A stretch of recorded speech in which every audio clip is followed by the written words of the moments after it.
રાજપીપળા બજારમાં દબાણો સામે નગરપાલિકાની કાર્યવાહી 15 દિવસમાં દબાણ દૂર કરવા તાકીદ। દર્શક મિત્રો, આપ જોઈ રહ્યા છો સરદારનો અવાજ। રાજપીપળા નગરપાલિકા દ્વારા બજારમાં દુકાનો બહાર કરવામાં આવેલા દબાણો સામે કાર્યવાહી હાથ ધરવામાં આવી છે। દબાણ કરનાર દુકાનદારોને દંડ ફટકારી 15 દિવસમાં દબાણ દૂર કરવા અપીલ કરવામાં આવી છે। નગરપાલિકા ચીફ ઓફિસરે જણાવ્યું હતું કે 15 દિવસમાં દબાણ દૂર કરવામાં નહીં આવે તો કાયદેસરની કાર્યવાહી કરવામાં આવશે। તેમજ ચીફ ઓફિસરે જણાવ્યું હતું કે રાજપીપળા નગરપાલિકાને અકક્ષાની નગરપાલિકા તરીકે જાહેર કરવામાં આવી છે, ત્યારે શહેરમાં સ્વચ્છતા, વ્યવસ્થા અને નિયમોનું પાલન જળવાઈ રહે તે માટે દબાણો દૂર કરાવવા જરૂરી કાર્યવાહી કરવામાં આવી રહી છે। રાજપીપળા નગરપાલિકાની આ કાર્યવાહીમાં નગરપાલિકા ચીફ ઓફિસર વૈશાલી વરિયા તેમજ નગરપાલિકા પ્રમુખ, નગરપાલિકા સ્ટાફ તમામ આ ડ્રાઈવ દરમિયાન હાજર રહ્યા હતા।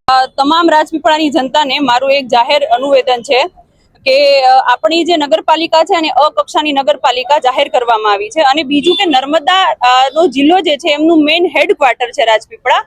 તો ઇલીગલ બાંધકામ જે આપણે કરીએ છીએ એમના લીધે જે જાહેર જનતાને રોજબરોજની કાર્યવાહી કરવા માટે ડિસ્ટર્બન્સ થઈ રહ્યું છે, અને માલઢોરો અને જે વેજીટેબલ્સ ને બધું જે સડેલું બાયોડિગ્રેડેબલ વેસ્ટ રોડ પર જ નાખી દેવાથી કૂતરાઓ અને ગાયો અને આખલાઓ જે આવી અને જાહેર જનતાને એમના રોજબરોજના જીવનમાં તકલીફ પડી રહી છે। તો બધા જ જનતા અને નાગરિકજનોને મારી નમ્ર અરજ છે કે આપણે સાથે મળી અને અકક્ષાની નગરપાલિકાને સ્વચ્છ અને સુંદર બનાવીએ, અને એમનું જે ઇનલીગલ બાંધકામ જે રોડ પર કરેલું છે તેમને 15 દિવસનો કાર્ય જે સમય આપવામાં આવે છે કે નમ્ર અરજ છે મારી કે તમે બધા હટાવી લો, અને એમના પછી જે છે હું લીગલ કાર્યવાહી જે કરવી પડશે એ કરીશ।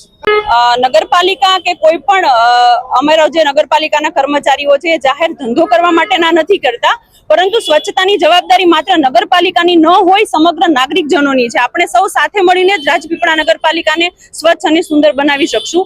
તો સૌથી પહેલી જવાબદારી છે ખુદ તમારી સ્વયં પોતાની, કે પોતે નાગરિક જે છે એમની જવાબદારી લે। થોડી સિવિક સેન્સ ડેવલપ કરવી જોઈએ દરેક નાગરિકે, કે કચરો કરીશું પણ નહીં અને થવા દઈશું પણ નહીં।